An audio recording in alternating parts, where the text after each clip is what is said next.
Because so many Miami Valley schools are still developing their mask plans, the I-Team's Katie Anderson will continue to put together the information and update you as well as we move closer to the start of the school year to help answer parents' mask questions.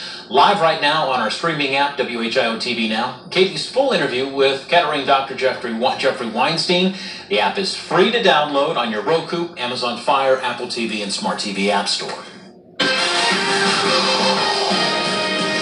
Today was a beautiful day across the Miami Valley, and it finished with a beautiful sunset. Take a look at this photo that I received from Andrew Blackford over on my Twitter account. This is in the Sydney area, and notice all of the oranges, the yellows, the purples, and the reds as the sun was setting earlier on today. We will have plenty of opportunities for more sunsets, gorgeous sunsets, in fact, as we head into the next week, but we're also going to be looking at warmer evenings for that sunset hour as well. Doesn't necessarily mean it's a bad thing, just perhaps it might be warmer and nicer for you to actually go out there and capture those sunsets.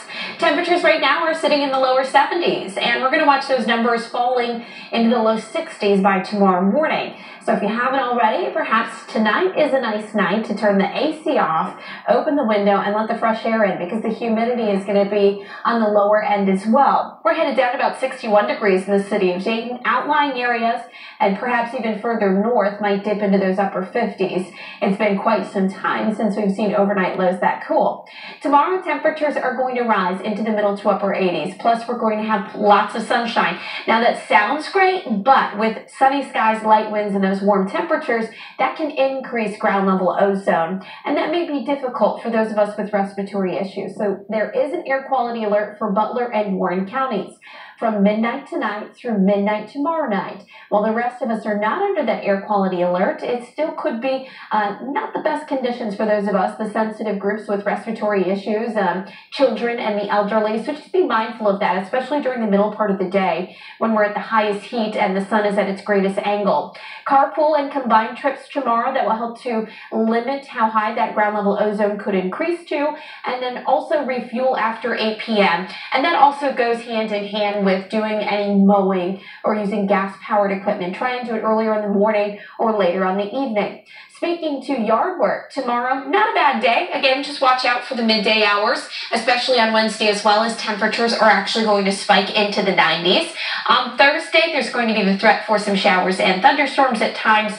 So if you do have to get some yard work done, perhaps the next couple of days will be better options as the threat for rain moves into the forecast for us on Thursday. Here's our breakdown of your day tomorrow. 61 degrees at 7 a.m. Still quite comfortable to start. 80 at noontime, 86 for a high. Overall, tomorrow the humidity is still on the lower end. That will start to tick up a bit along with our temperatures as we move through the rest of the week. We'll get to 91 on Wednesday, a little bit of a bump down on Thursday with that added chance for some rainfall. And then those temperatures climb back into the 90s for Friday and Saturday, and that's the beginning of what looks to be another heat wave that may last all the way through the middle of next week.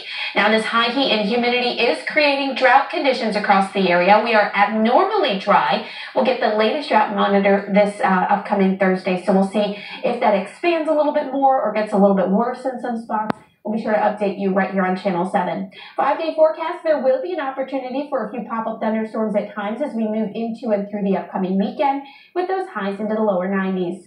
Tomorrow morning, meteorologist Kirsty Zalantini and Jesse Mag will be up with you talking about the hot weather on the way. And new at 11, wearing masks has some people complaining that they're dealing with skin irritation or maskne. Today, News Center 7 talked with a doctor about what causes this. He said it's getting humid.